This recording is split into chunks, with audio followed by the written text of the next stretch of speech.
India சிந்து நதியை நிறுத்தி வச்சா அது மொத்த பாகிஸ்தானையும் பாலைவனமா மாத்திடும்னு சொன்னா உங்களால நம்ப முடியுமா? பாகிஸ்தானோட 80% விவசாய நிலங்கள் தண்ணீர் இல்லாம வறண்டு போயிடும். இதனால 23 கோடி மக்கள் சோறு இல்லாம சாவாங்க. தண்ணி கிடைக்காம கராச்சி, லாகூர் போன்ற முக்கியமான இடங்களை விட்டு மக்கள் வெளியேறுவாங்க.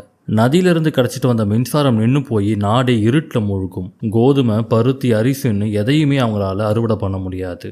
மொத்தத்துல பாகிஸ்தானோட உள்நாட்டு உற்பத்தி 25% குறைஞ்சிடும். இதனால தான் இந்தியா சிந்து நதியை நிறுத்தக்கூடாதுன்னு 1960 ஒரு ஒப்பந்தம் போடப்பட்டது. ஒப்பந்தப்படி கிழக்கு பக்கம் இருக்கிற நதிகளை இந்தியாவும், மேற்கு பக்கமா இருக்கிற நதிகளை பாகிஸ்தான் கண்ட்ரோல் பண்ணிக்கலாம். இதில் ட்விஸ்ட் என்னன்னா, 2 பக்க நதிகளும் இந்தியாவில இருந்து தான் உருவாகுது. சிந்து நதி இந்தியாவில் உருவானாலும் அது 80% பாகிஸ்தானுக்குள்ள தான் போகுது. இதை தடுக்கிறது மூலமா பாகிஸ்தானோட முதுகெலும்பா இருக்கிற விவசாயத்தையே நம்மளால உடைக்க முடியும். ஆனா செய்யல.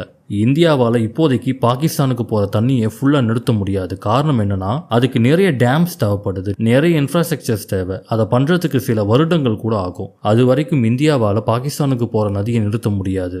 ஆனா ஃப்ளோ பண்ண முடியும். அதுக்கு சிந்து நதி ஒப்பந்தத்தை நிறுத்தி வைக்கணும்.